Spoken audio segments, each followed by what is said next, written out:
19 जुलाई 1827 को जन्मा वो क्रांतिकारी जिसकी फांसी से उठी स्वतंत्रता की चिंगारी और बगावत से डगमगाई अंग्रेजी हुकूमत, जिसे सरकार ने बताया पागल सिपाही, उसने दी देश के लिए अपनी जान की कुर्बानी। जानिए कौन था वो 22 साल का नौजवान जिसने मरने के बाद जीता हिंदुस्तान। 19 जुलाई 1827 उत्तर प्रदेश के बलिया जिले की नगवा गांव में एक बच्चा जन्म लेता है। नाम था मंगल पांडे। शायद किसी को अंदाजा नहीं था कि यही बालक एक दिन ब्रिटिश हुकूमत की नींव हिला देगा। उनका जीवन छोटा था, लेकिन उनकी कीर्ति इतनी विशाल है कि आज भी जब हम भारत की आजादी की बात करते हैं तो सबसे पहले याद आता है मंगल पांडे का नाम। क्या आप जानते हैं कि मंगल पांडे की फांसी के बाद क्या हुआ? 8 अप्रैल 1857 को मंगल पांडे को फांसी दी गई। इस घटना ने अंग्रेजी को झकझोर कर रख दिया। उन्हें आभास हो गया कि यह केवल एक सिपाही की बगावत नहीं थी, बल्कि पूरे भारत के दिल में धधक रही स्वतंत्रता की आग थी। इसके सिर्फ 28 दिन बाद 6 मई 1857 को उनकी पूरी रेजिमेंट 34वीं बंगाल नेटिव इन्फेंट्री को भंग कर दिया गया, जिससे विद्रोह की आग और भी ज्यादा भड़क गई। 10 मई 1857 को मेरठ में विद्रोह हुआ।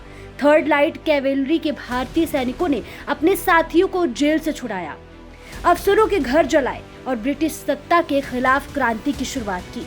11 मई 1857 को विद्रोही सैनिक दिल्ली पहुंचे और बहादुर शाह जफर को भारत का सम्राट घोषित किया।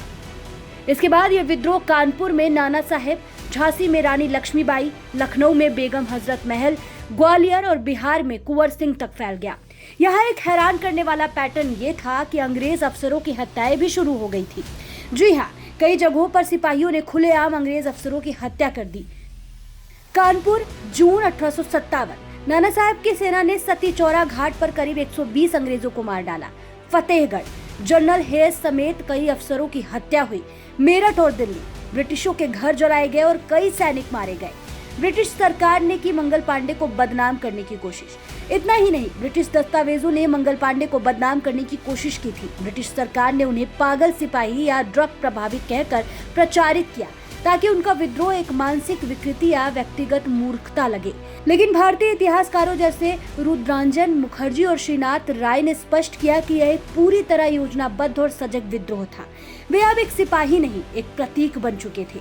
आजादी और सम्मान का उनकी फांसी के बाद जो ज्वाला उठी, वो भारत के स्वतंत्रता संग्राम की पहली चिंगारी थी। वो सिर्फ एक सैनिक नहीं थे, वो एक विचार थे, एक चेतना थे, एक आंदोलन थे।